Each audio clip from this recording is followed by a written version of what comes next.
Assalamualaikum warahmatullahi wabarakatuh. Halo semuanya, kembali lagi bersama saya Sally Sapitri dengan NIM 102222037 dari Prodi Akuntansi S1 Universitas Teknologi Digital. Di video kali ini saya akan memberi tugas, yakni tugas mata kuliah Teknologi Digital dengan memaparkan sebuah materi dengan menggunakan bantuan teknologi digital. Langsung saja kita ke video pembahasannya. Let's go! Di video pembelajaran kali ini saya mengambil pembelajaran matematika dengan menggunakan materi atau memaparkan materi program linear. Maka dari itu, langsung saja kita simak contoh soal dan jawabannya. Disimak baik-baik ya teman-teman. Baik, adapun soal ceritanya adalah sebagai berikut. Mungkin dari teman-teman bisa langsung dibaca. Di sini terdapat seorang pedagang roti keju dan roti coklat dapat menjual tidak lebih dari 50 porsi setiap harinya. Besar modal yang dibutuhkan untuk membuat sebuah roti keju adalah 4.000. Ini 4.000 itu per roti ya, per satu roti per buahnya.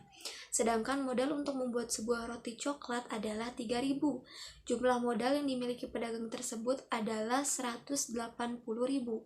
Jika roti keju dijual 5.300 per buah dan roti coklat dijual seharga 4.200 per buah, maka keuntungan maksimum yang diperoleh pedagang tersebut adalah. Nah, pasti teman-teman bingung kan gimana sih cara menjawabnya? Pakai cara apa sih menjawabnya? Karena sesungguhnya matematika itu adalah menentukan jawabannya itu dengan menggunakan cara. Tidak langsung asal tebak-menebak saja. Harus ada caranya, harus ada alurnya, harus ada step by stepnya. Nah, jadi apa sih yang harus dilakukan? Pertama kalinya step 1-nya tuh apa? Jadi yang harus teman-teman lakukan adalah membuat bagan. Karena dari soal cerita ini tuh pasti kan berbelit-belit kan, karena nggak terperinci gitu. Kita baca satu kali soalnya aja udah lupa apa sih maksud dari cerita ini. Jadi kita dibuatkan bagan supaya kita lebih struktur untuk mengerjakannya. Nah, di sini kita buat bagan, yaitu ada bagan jenis rotinya apa aja. Nah, jenis rotinya tadi kan ada roti keju. Roti keju kita lambangkan itu sebagai X dan roti coklat kita lambangkan sebagai Y. Dan juga ada kolom modal per buahnya. Tadi untuk roti keju ada 4.000 dan untuk roti coklat itu ada 3.000. Tabel yang selanjutnya itu ada modal per buah atau per satu roti, yaitu untuk roti keju 4.000 dan untuk roti coklat 3.000. Untuk harga jual per rotinya, untuk roti keju 5.300 dan untuk roti coklat 4.200. Dan untuk penjualannya itu tidak lebih dari 50 porsi ya setiap harinya. Mungkin teman-teman bertanya-tanya kenapa ada keuntungan, kenapa ada nominal 1.300 dan nominal 1.200, padahal di soal tidak dicantumkan. Jadi keuntungan itu didapat dari harga jual dikurangi dengan modal per buahnya, yaitu 5.300 dikurangi 4.000 sama dengan 1.300. Begitupun juga dengan 4.200 dikurangi 3.000 sama dengan 1.200. Nah, setelah membuat bagan, langkah yang selanjutnya itu adalah kita membuat model matematika. Model matematika itu adalah dari untuk model matematika yang pertama itu dari modal per buahnya. Yaitu di sini ada, kenapa di sini tiba-tiba jadi 4x ditambah 3y? Karena ini sudah saya sederhanakan. Sebab itu adalah 4.000x ditambah 3.000y lebih kecil sama dengan 180.000.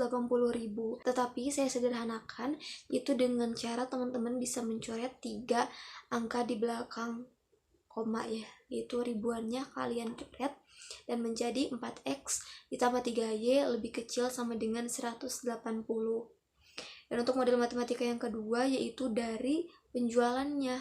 Untuk penjualan x atau roti keju itu 0 atau 1, karena di dalam matematika 1 itu dianggap tidak ada. Jadi X ditambah Y lebih kecil sama dengan 50. Selanjutnya, setelah kita sudah menentukan model matematika, kita cari fungsi objektifnya. Fungsi objektifnya itu adalah dari keuntungannya. Keuntungan yang sudah tadi kita bagi dari harga jual dikurangi modal, yaitu ada F dan F, Y, yaitu 1300 ditambah 1200. Langkah yang selanjutnya adalah kita mensubstitusikan. Yang pertama kita substitusikan adalah yang model matematika yang pertama, yaitu ada 4x ditambah 3y lebih kecil sama dengan 180. Kita cari x-nya. Gimana sih mencari x-nya? Ini tips dari saya, teman-teman kalau misalkan mencari x, teman-teman tutupin y-nya. Jadi kalau teman-teman nyari x, y-nya ditutupin jadi 180 dibagi 4 jadi 45, karena kita mencari x jadi 0,45. Kalau kita nyari y, tutup x-nya jadi 180 dibagi 3, karena ini y jadi 60,0 gitu. Begitupun dengan model matematika yang kedua, yaitu x ditambah y lebih kecil sama dengan 50, yaitu untuk mencari x-nya tinggal tutupin y-nya, dan untuk mencari y-nya tinggal tutupin x-nya. Untuk x-nya itu 0,50 dan untuk y-nya 50,0. X dan y-nya sudah ditemukan dari hasil substitusi, kita langsung eliminasi dari kedua model matematika.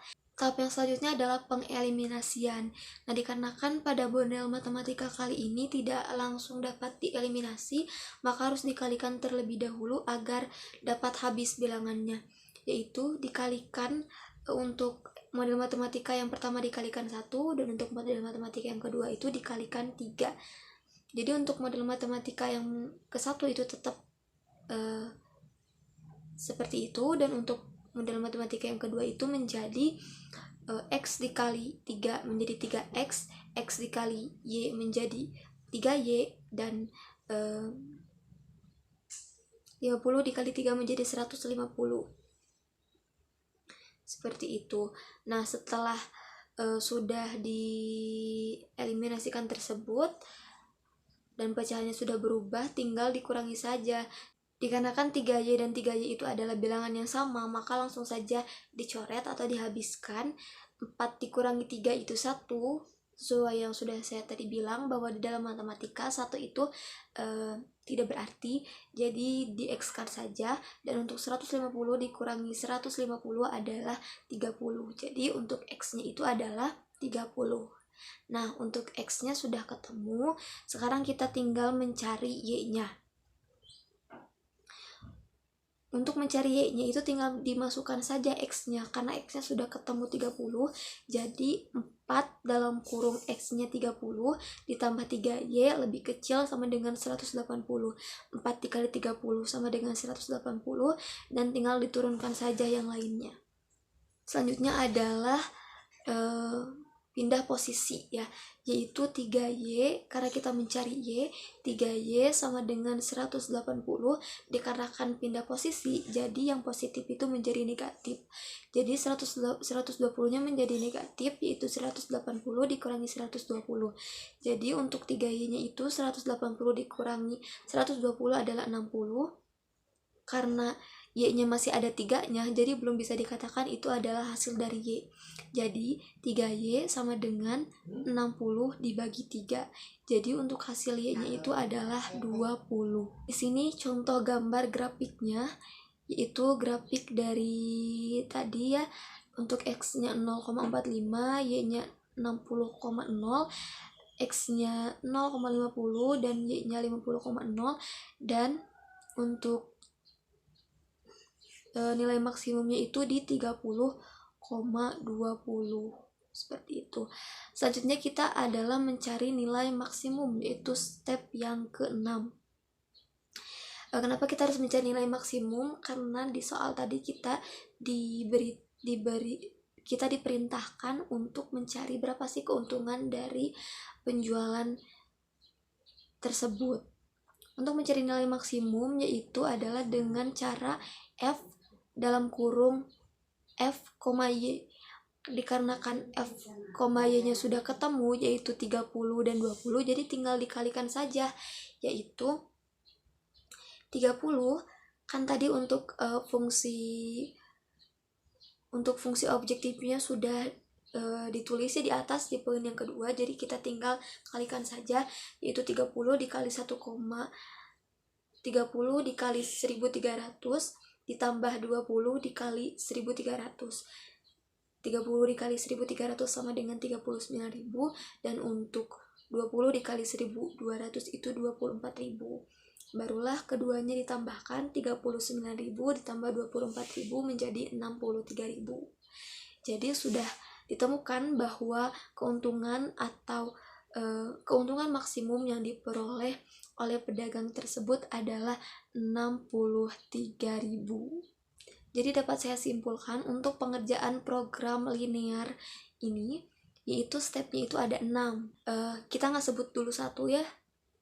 Yang awalnya itu kita harus membuat dulu bagan atau membuat dulu kotak ya, supaya lebih tersusun, supaya lebih memudahkan kita untuk ke step yang selanjutnya. Nah, step yang pertama dimulai dengan kita mencari model matematika. Model matematika ini kita cari dari kotak yang sudah kita buat tadi. Step yang kedua adalah fungsi objektif. Step yang ketiga adalah substitusi. Step yang keempat adalah eliminasi. Step yang kelima adalah grafiknya. Dan yang step keenam adalah nilai maksimumnya.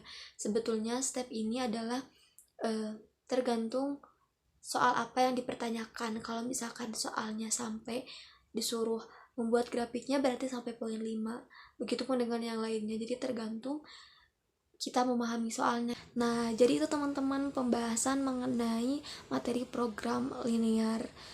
Itu mungkin hanya sepintas saja, semoga dapat dipahami dan semoga teman-teman tidak puas, karena kalau misalkan teman-teman puas, pasti teman-teman akan berhenti di video ini. Semoga teman-teman tidak puas, agar teman-teman bisa mencari, meresearch kembali materi dari pemaparan yang lainnya. Itu saja yang bisa saya sampaikan. Terima kasih atas perhatiannya, semoga dapat dimengerti. Sampai jumpa di lain video. Wassalamualaikum warahmatullahi wabarakatuh.